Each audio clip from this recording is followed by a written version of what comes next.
captured the world's imagination quite like ancient Egypt, with grand pyramids, massive obelisks, and an entire valley of burial chambers for royals. It's surprising that more of their culture hasn't survived. However, in the 18th dynasty in ancient Egypt, Hatshepsut, a few years into her regency, she shocked the nation by dropping all titles and honorifics that only women held and took up the title of Pharaoh. She even dropped the feminine ending T in Hatshepsut and became His Majesty Hatshepsut. The transition didn't stop there. Hatshepsut then began to order all carvings and paintings and anything depicting of him to be carved with male bodies. Statues even sported a fake beard. Hatshepsut was not thought to be trans, but she did demand the same power as a king. She was only the third woman in ancient Egypt to be pharaoh, and the first to gain full power under this title. Cleopatra, possibly Egypt's most famous ruler, was the only other known woman to have the same amount of power, and that wasn't until 1400 years later. Hatshepsut ruled for 20 years and is considered one of the most successful pharaohs of the 18th dynasty. Unfortunately, Thutmose III destroyed many of Hatshepsut's works, tiles, and he did this because ancient Egyptians believed that to be forgotten by the living means that your soul would no longer have an afterlife. Thutmose III was most likely ashamed of his mother's action and wanted to erase her from his memory and history, and also maybe claim her works as his own. Hatshepsut's tomb was discovered in the 19th century, very well preserved. The mummy was even prepared and wrapped as a male. Whatever the facts within the controversy, what does remain true is that he or she succeeded in leaving his or her mark as a strong female leader who refused to be the second most powerful during her reign. Most scholars believe that Hatshepsut's actions were only meant to display her authority as queen and ruler of Egypt. However, her son's reaction to it all does make a strong case for her, or him, being the first ever trans man ruler in history. Recorded history anyway. If you are enjoying these LGBT history videos, please make sure you go down there and give this video a big thumbs up. It lets me know that you're enjoying them so I can make more. I will see you guys on Monday with a brand new video. Until then, look inside into the moon.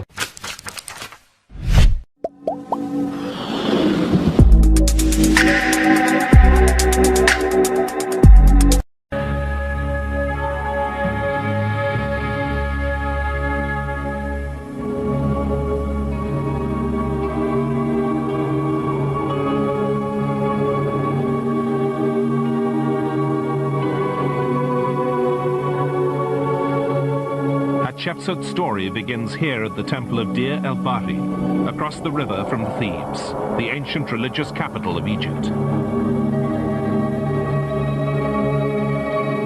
170 years ago, a young Frenchman, Champollion, walked down this corridor. Having cracked the hieroglyphic code, he became the first man in 2,000 years to read Hatshepsut's name, as Egyptologist Dr. Bob Breyer explains. When Champollion came here, he uncovered a mystery. There were two kings on the wall. Now, one of the kings he knew, Thutmose III. He had seen his name up and down the Nile and knew he was a great king.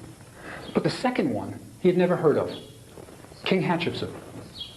Now, the thing that puzzled Champollion was that wherever there were two kings together, Hatshepsut was always taking the place of honor in front of the other king. Then things got really weird. This is his journal. This is Champollion's journal. And over here, he recorded the inscriptions, the cartouches, the names. And he noted that wherever there was the bearded pharaoh, the verbs and nouns were in the feminine. There's Hatshepsut. She's wearing the beard of the pharaoh. And that's no miniskirt. That's the kilt of the king of Egypt. It was all confusing, and Champollion never figured it out. It took Egyptologists another 100 years to do that. Hatshepsut, the queen of Egypt, had decided to wear men's clothing and declare herself pharaoh. Hatshepsut's father was buried in a tomb that had been cut into the mountain. This is where the treasures of Tutankhamun were discovered and where Ramses the Great was laid to rest. All because of Hatshepsut's father, the pharaoh Thutmose I. 1,000 years before Hatshepsut was born, the pharaohs were buried in pyramids in the desert. But by the time Hatshepsut's father was king, all the pyramids had been robbed.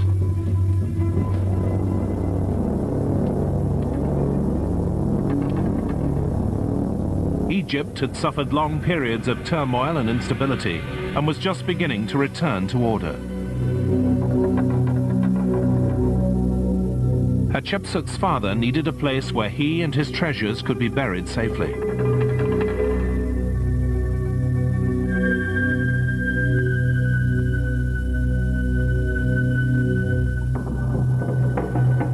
Thutmose decided on a secret burial in a remote, barren valley, an inhospitable place where no one would ever want to live. A site that would later become known to the world as the Valley of the Kings.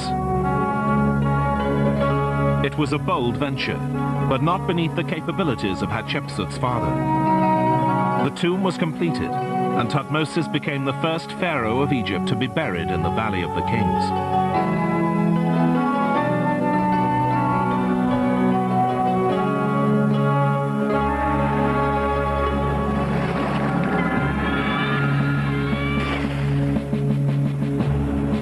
Thutmose was a fearless military commander.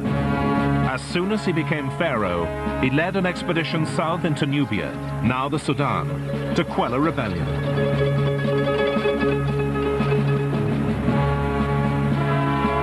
He had to pass 4 dangerous cataracts, each of which could smash a ship to pieces.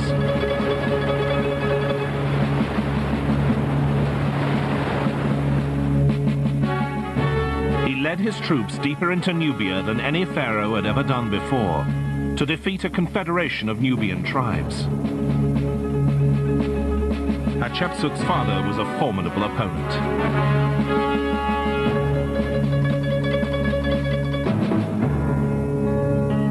Thutmose and his queen had 5 children, but Hatshepsut was the only one to survive her parents. It was in Hatshepsut's veins alone that pure royal blood flowed. But could a woman become king of Egypt?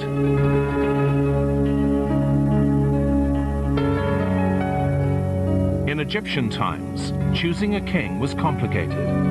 Often embroiled in intrigue and power struggles, it took place in secret, behind palace walls, as Bob Breyer explains. This is a royal palace. It's a maze of tiny rooms. You see, the king had several wives, so he wanted plenty of space. Here's a throne room. It's where the king would have held audiences. It's amazingly small, isn't it? But the walls were mostly mud brick, so they couldn't hold up a really big ceiling. But wait till you see the bathroom.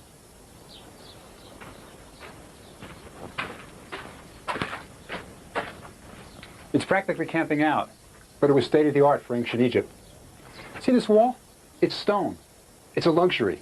If you took too many baths in a mud brick bathroom, you wouldn't have any walls left. There's no word in ancient Egyptian for queen. What the hieroglyphs really say is king's great wife. There was only one king's great wife at any one time, but beneath her were minor wives, and beneath them, concubines. And all of them hoped that one day their sons would be king of Egypt. Hatshepsut was a royal kid. She would have grown up in a palace like this. Lots of women, lots of children, lots of rooms, lots of intrigue. She was undoubtedly bright, and she should have succeeded her father as king if she were a boy. But the king's great wife didn't have any sons that lived, so the line of succession wasn't clear. This was the kind of time when the son of a minor wife could become pharaoh of Egypt.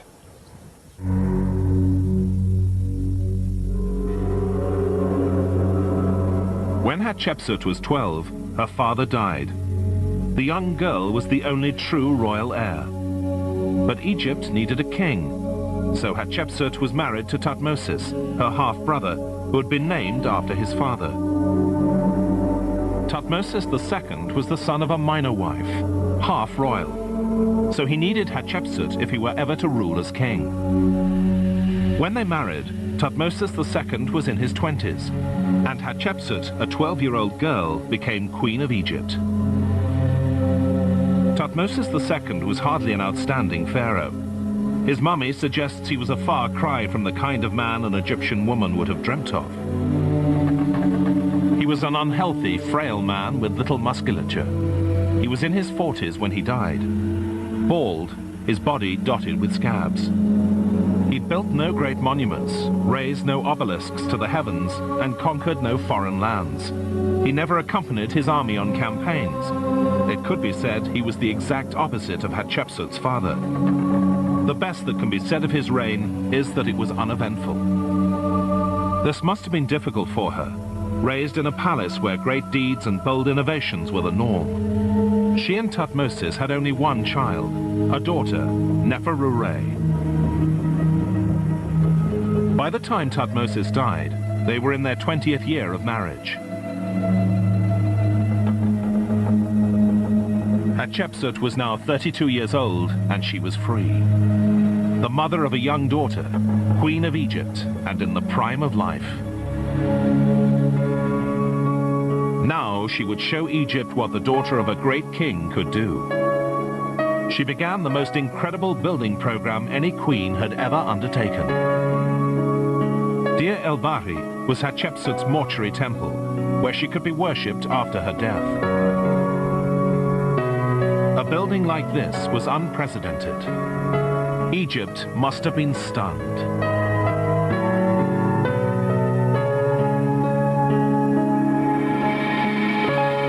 Nestling in the mountains, its clear, straight lines allow it to stand out against the rugged background.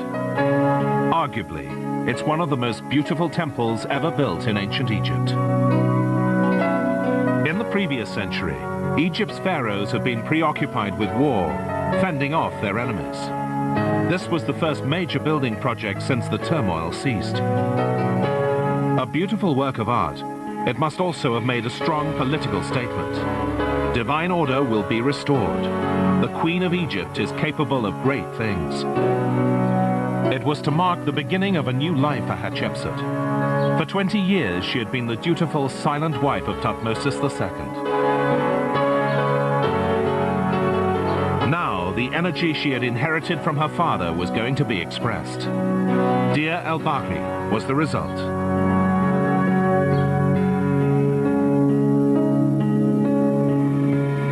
Once again, royal workshops began producing official sculptures of the ruler of Egypt. But Hatshepsut's portraits were different from those of her male predecessors. She was shown as slender, with an aquiline nose and full cheeks, a young woman, fresh and vibrant. For the next 1,000 years, her statues would set the standard. But it was to be her obelisks, undoubtedly among the greatest achievements of the ancient world, that would surpass even them in their magnificence.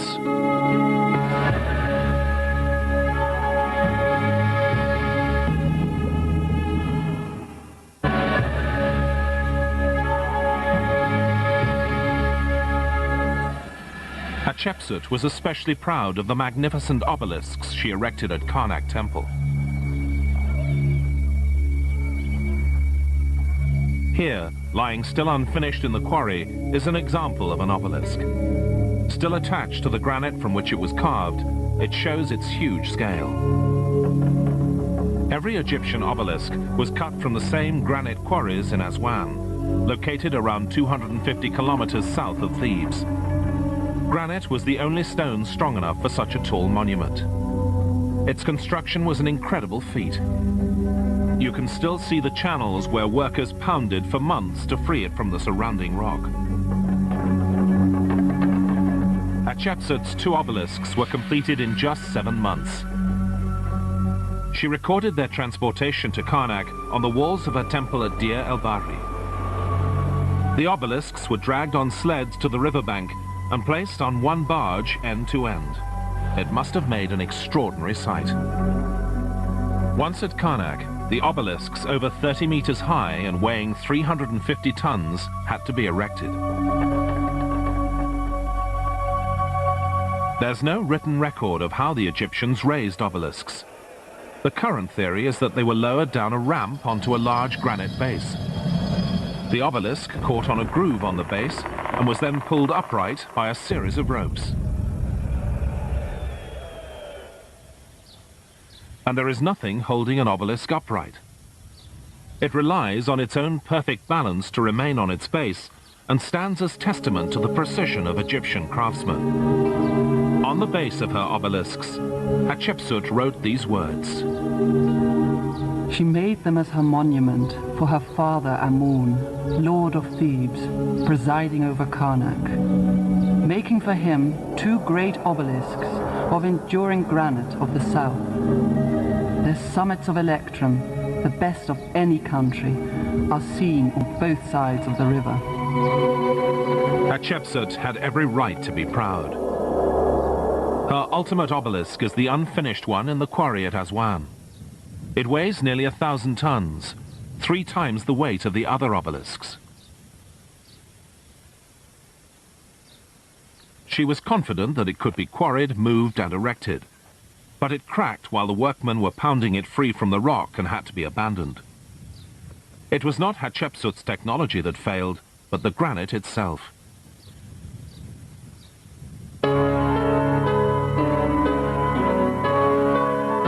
To achieve great things, she needed the talent of outstanding people, and Hatshepsut was to rely on one such man, Senmut.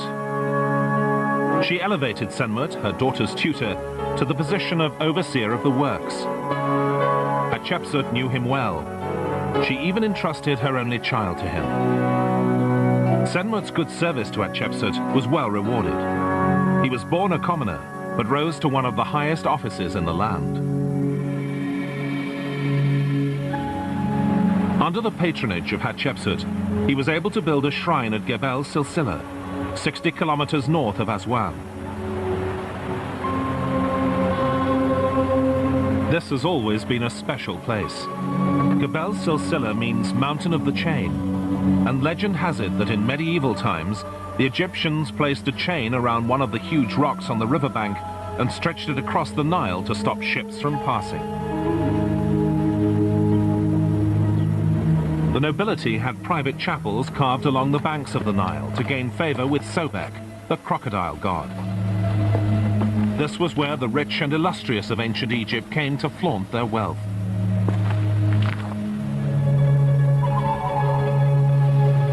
Here, among the elite of Egypt, Senmut built his chapel. But you have to look very hard to find it. It's not visible from the riverbank.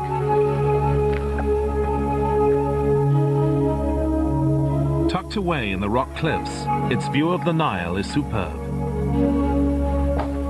Though not much remains of the inscriptions, there is just enough of his titles to identify the name Senmut. As Egypt prospered under Hatshepsut's reign, there was a cloud appearing on the horizon. Her late husband had had a son by a minor wife. Thutmose III, her stepson, named after his father, was heir to the throne. When he was young, it was only natural for Hatshepsut to rule in his place as regent. But now he was growing up. Tradition required that Egypt should have a king. Hatshepsut's power was about to slip away, as Bob Breyer explains. Think about what must have been going on inside of Hatshepsut's head. For 20 years, she endured a marriage where she was merely the king's wife. Now, for 7 glorious years, she ruled alone, doing great things. She must have loved it. I can't imagine her ever willing to give up the throne. But there was a problem. If Thutmose assumed the duties of king, his wife would become queen of Egypt, and Hatshepsut wouldn't be top banana. But what could she do? What Hatshepsut did next was unprecedented in the whole of Egyptian history. Egypt was at last to get its pharaoh, King Hatshepsut. Until now, she had kept the title of king's great wife, but to keep her power, Hatshepsut took the title king. This prevented her stepson Thutmose from assuming the throne. She was now shown wearing a false beard and pharaoh's garments, but how could she get away with it? The answer was that she was clearly an excellent ruler, and Egypt was content. A court official said of her, "The divine consort, Hatshepsut, settles the affairs of the 2 lands by her plans. Egypt was made to labor with bowed head for her, the excellent seed of the god." Hatshepsut had to play the part of a male to continue running the country, but she wasn't pretending to be a man. Though she wore the false beard and kilt of a pharaoh required for ceremonies of state, she did not attempt to hide the fact that she was a woman. her name, Hatshepsut, means foremost of the noble women. She was a successful ruler, and Egypt's newfound prosperity was her achievement. But would her stepson, the heir to the throne, accept this? All indications show that the teenage boy was more than happy. He was probably where he wanted to be, on expeditions, traveling with the army. And if her stepson Thutmose was in the army, he was probably training in Syria. Throughout history, Syria has been a battleground because of its strategic location. The Hittites in the north, where modern Turkey is today, had always fought Egypt for control of Syria. Egypt periodically sent military expeditions here to enforce their presence, and Thutmose was no doubt part of that force. Centuries after the Egyptians, Roman armies fought for control of Syria and the trade routes. Much later, in the Middle Ages, the Crusaders built huge forts in Syria when they fought for the Holy Land.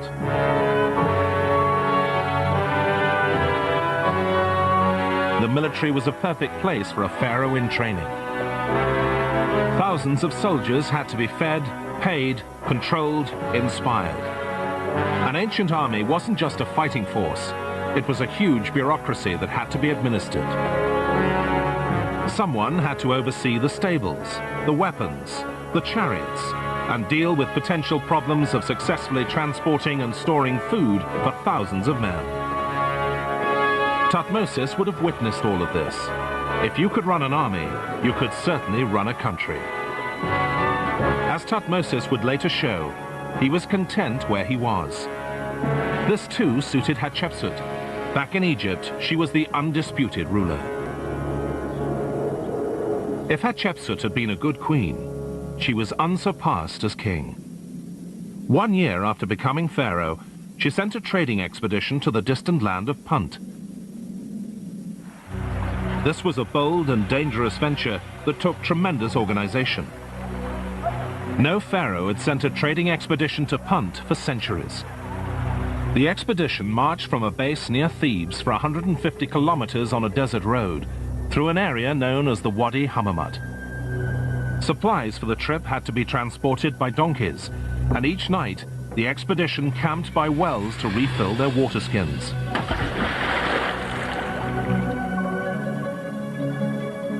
When they finally reached the port of Qusair on the Red Sea, supplies were loaded onto 5 ships for the 900-kilometer journey south. The Egyptian sailors were used to the Nile, where they could always see land. So on their Red Sea voyage, they sailed within sight of the coast.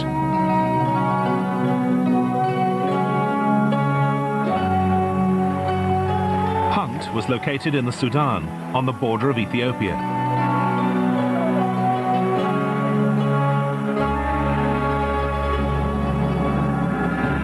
Hatshepsut recorded the great adventure on the walls of her temple. When the ships arrived, they were greeted by the Queen of Punt, shown as an obese woman. The Puntians lived in thatched-roofed houses on stilts, and because the Egyptians had not traded there for centuries, they were unlike anything they had seen before.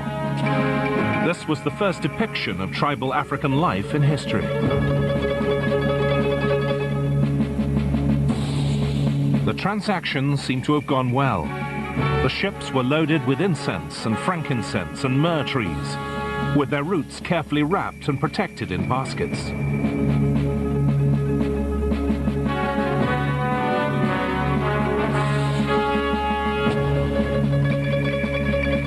Only a prosperous, well-governed country could attempt an expedition of this magnitude. This was indeed Hatshepsut's Egypt.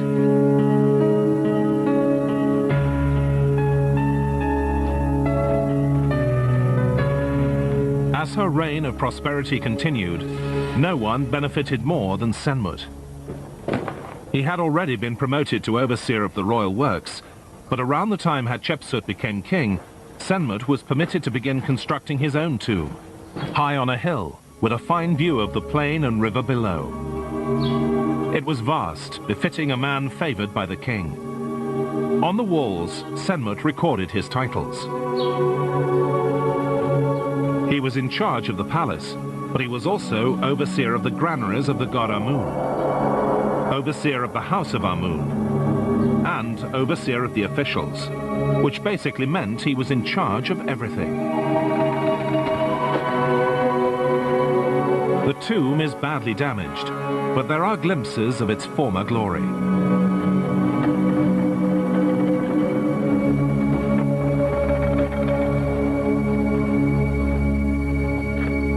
Inside the tomb are caves, and Senmut may have intended to use one for his burial.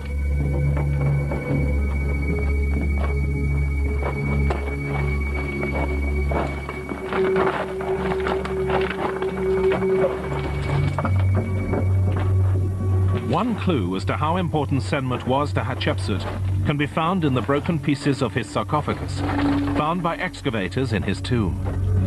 Like forensic detectives, they pieced it back together and were surprised at their discovery.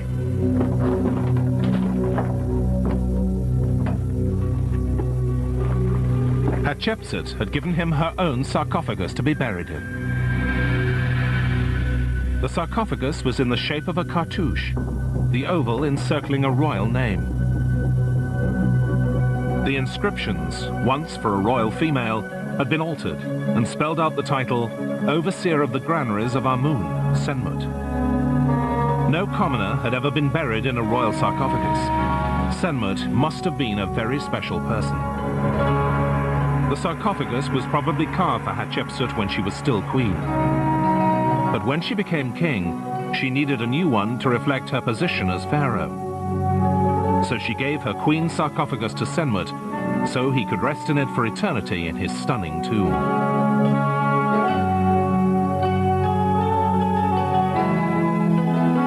Given Senmut's privileged position in Hatshepsut's court, the sarcophagus, all his titles, the shrine at Gebel Silsila, and his vast tomb with its beautiful view, many have suggested that Senmut and Hatshepsut were lovers. This might explain why Senmut remained a bachelor all his life, which was very unusual in ancient Egypt.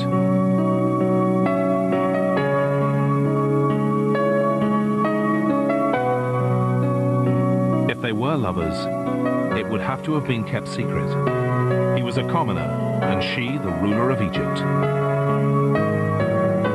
But is there any evidence to prove that they were lovers? The workmen building the temple at Deir el-Bahari have left a clue as to the nature of the relationship between Hatshepsut and her favorite Senmut. As the men worked in the heat of the day, they would rest in the shade of the unfinished tombs that dotted the hills. While they ate their lunch, they would frequently sketch on the walls. One of the workmen seems to have made his boss, Senmut, the subject of this graffiti. He has drawn a figure wearing the overseer's cap, making love to a female, wearing what seems to be a pharaoh's headdress. The workmen weren't alone in their suspicions. More than one Egyptologist has suggested that Hatshepsut and Senmut were lovers.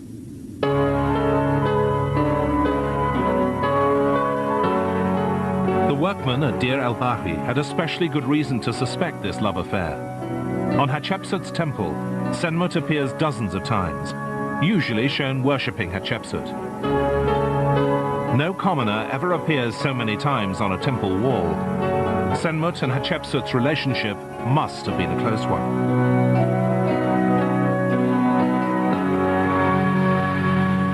Hatshepsut's image has suffered at the hands of early Egyptologists, men who felt a woman couldn't possibly achieve such great things alone.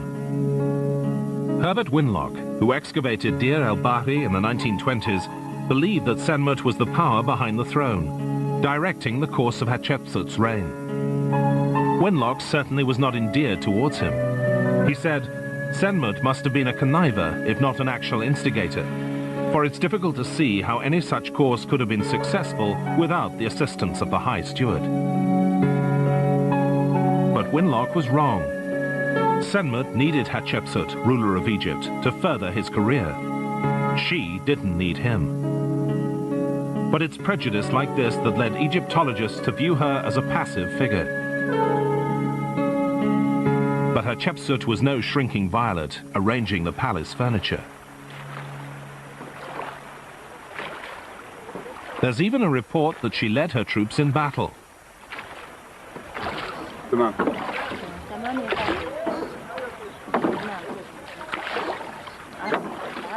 The evidence can be found on Sahel Islands south of Aswan. Bob Breyer has taken the ferry to this remote site that is rarely visited today. Insurance company. Insurance? Really? Again, yes, on the light.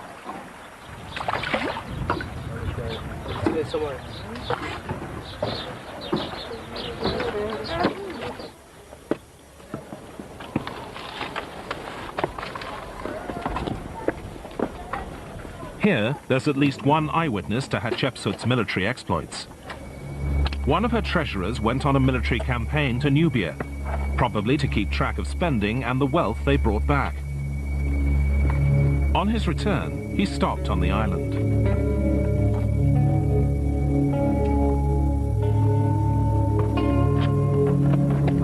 Sahel was the bulletin board of Egypt, where announcements were carved on rocks for all to see. There they would remain for thousands of years.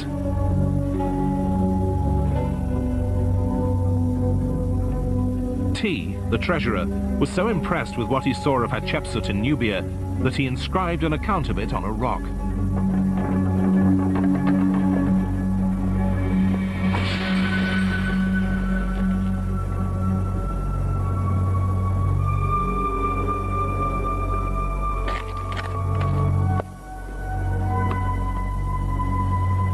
Though Dr. Breyer hasn't yet seen the actual inscription, the great Egyptian Egyptologist Labib Habishi wrote about it. In the hundreds of inscriptions all over the island, would he be able to find it?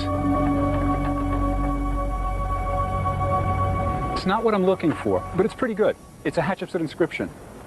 It's carved by a man named Amenhotep. There's his name. And he was Hatshepsut's overseer of the works here. And what he was really proud of is that he quarried two of his queen's obelisks. There's the word for obelisk, tekenu. Now, he had a problem, though. Hatshepsut was king, but she was a female. So poor Amenhotep wasn't sure how to refer to her. So over here he says that he was beloved of him. He wanted to be politically correct, but he just didn't know what to do.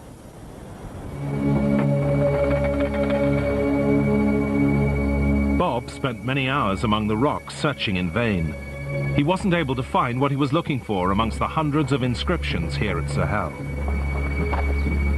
But it's not this particular inscription's location that's important, but what it tells us.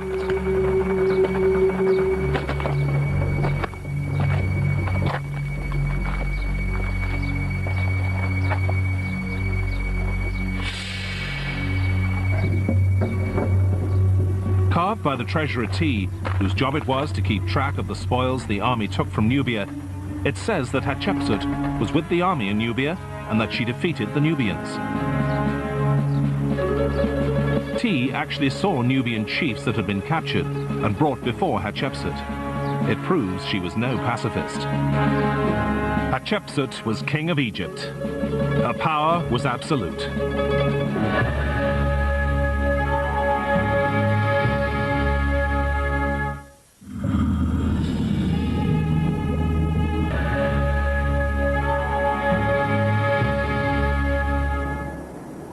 Towards the end of her reign, Hatshepsut bestowed yet another honor on Senmut. He was permitted to build an even grander tomb, right next to her temple at Deir el-Bahri.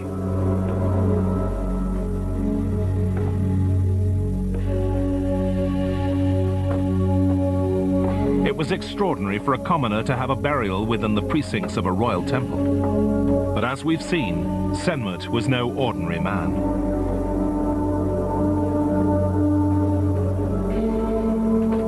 The new tomb has some interesting features. Amongst them, Egyptologist Bob Breyer's favorite is the portrait of Senmut, complete with wrinkled cheeks.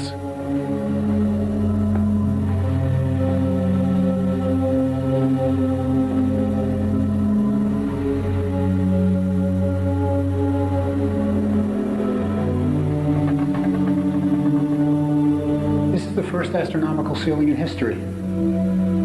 They've even got the constellations. After Senmut, pharaohs in the Valley of the Kings would copy this. really neat.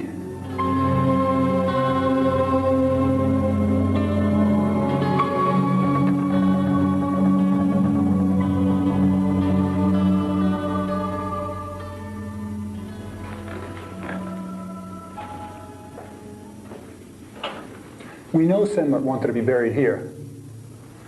He covered the walls with spells from the Book of the Dead. And then he had a request.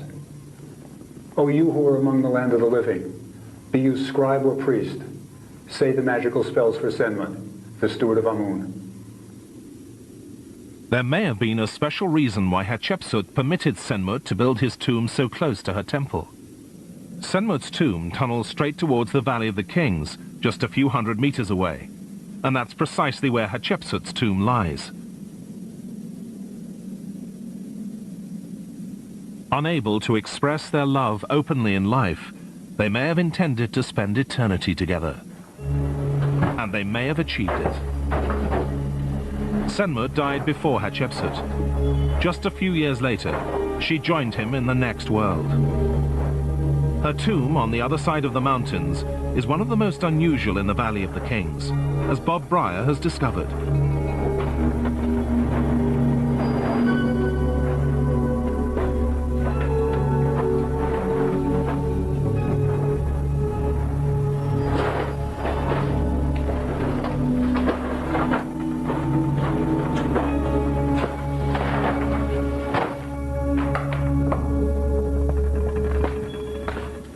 This is Hatshepsut's tomb. There's a lot of history here, ancient and modern. It was discovered in 1903 by Howard Carter, about 20 years before he found Tutankhamun's tomb. But when Carter found it, this tomb was full of rubble, washed in by the occasional rainstorm that hits the Valley of the Kings. It was as hard as cement, and his workmen had to chip it out with pickaxes. It was one of the most difficult excavations in the history of the valley.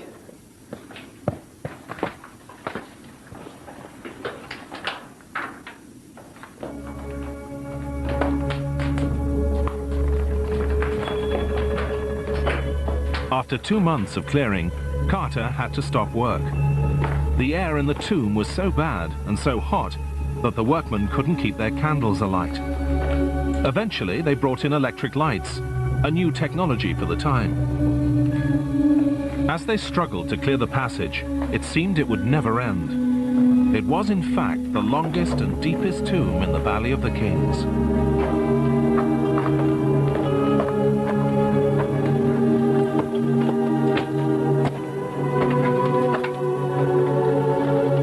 In the early days of construction, Hatshepsut's workmen had hit bad rock that wasn't suitable for carving wall decorations. So they kept going, descending, twisting and turning in search of fine limestone. But they never found it.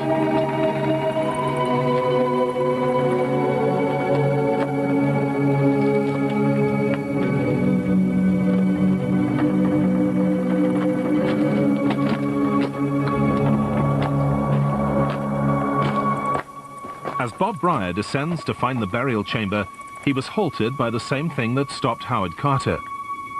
Recent rains had washed rubble into the tomb and blocked the burial chamber.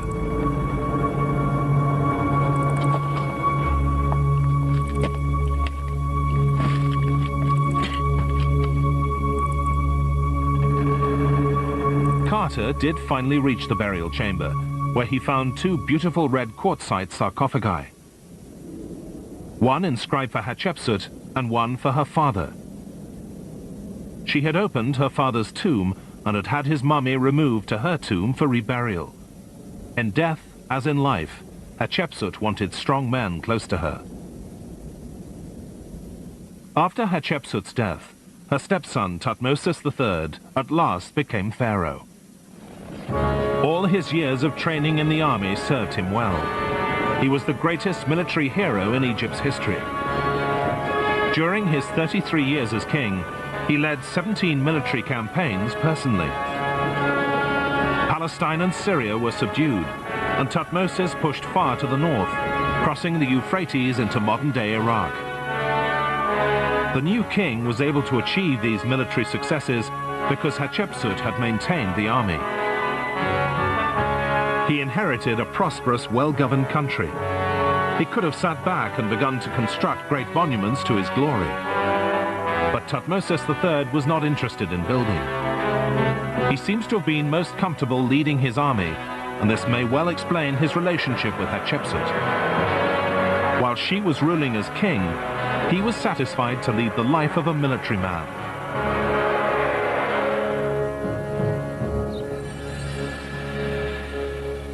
The remains of a red stone chapel built by Hatshepsut at Karnak Temple suggest this was a mutually beneficial relationship.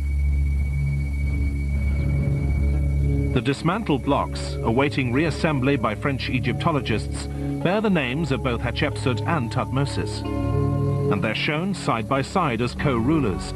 They certainly weren't competitors. But after Thutmose had reigned for 20 years, there seems to have been a change of heart, and Hatshepsut's red chapel was dismantled.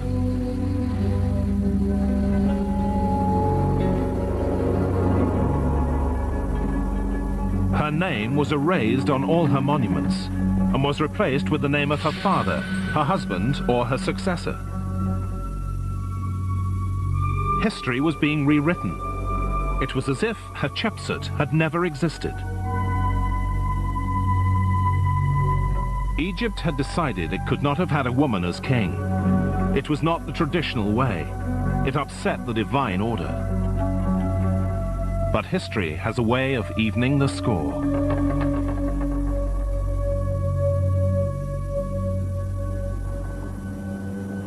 In the 1870s, one of the greatest archaeological finds of all time was uncovered. More than a dozen royal mummies were found in a single tomb.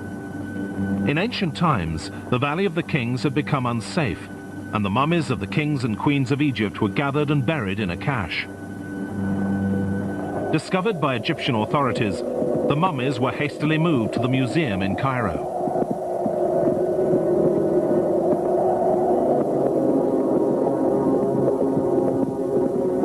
Among the dozens of great Egyptians in the cache were the mummies of Thutmose I, the Second, the Third, and Ramses the Great.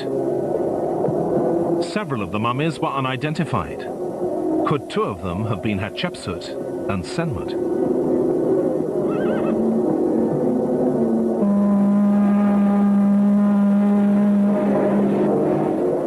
Among the objects found with the mummies is a box bearing the cartouche of Hatshepsut.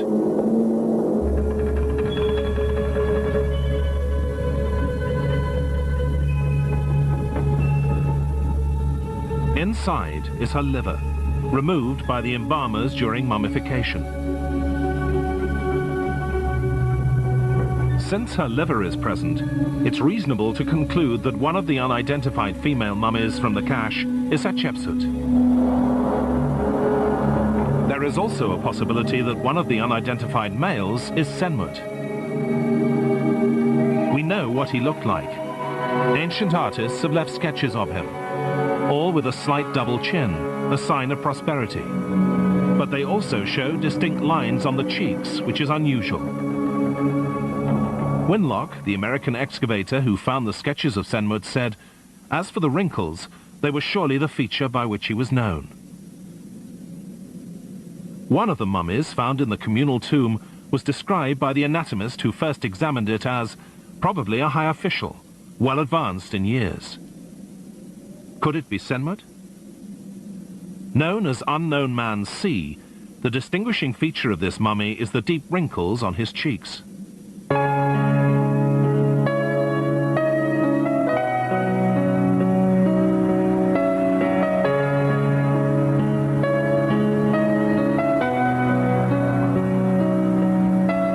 Despite the tomb robberies and the long-ago moving of mummies, Hatshepsut and Senmut may at last have found peace.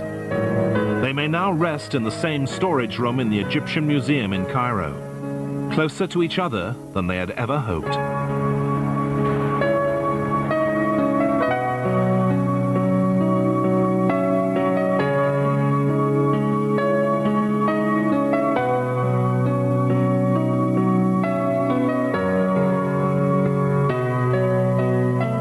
Hatshepsut's 22-year reign was a great success, even by Egyptian standards. She initiated bold trading expeditions, monumental building projects, and successful military campaigns. It was a time of great prosperity for Egypt. Yet Hatshepsut's name was eventually erased by the very man she groomed to follow her as Pharaoh of Egypt. Why, after 20 years, did Thutmose III attempt to destroy the memory of Hatshepsut? It probably wasn't vengeance, as some have suggested. It had, in fact, to do with the notion of divine order in ancient Egypt.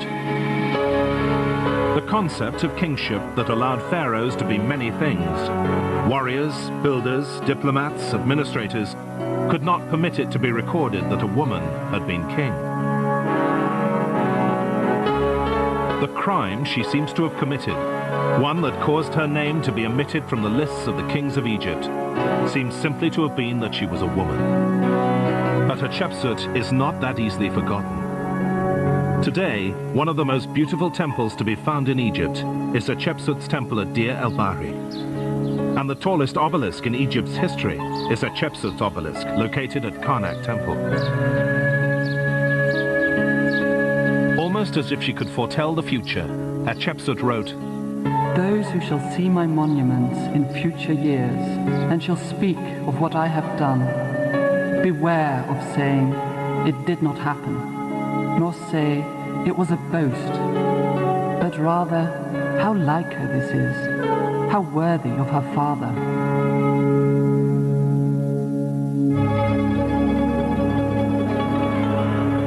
1/50th of a teaspoon of scorpion venom can kill a small child. We extract it in Discover magazine next.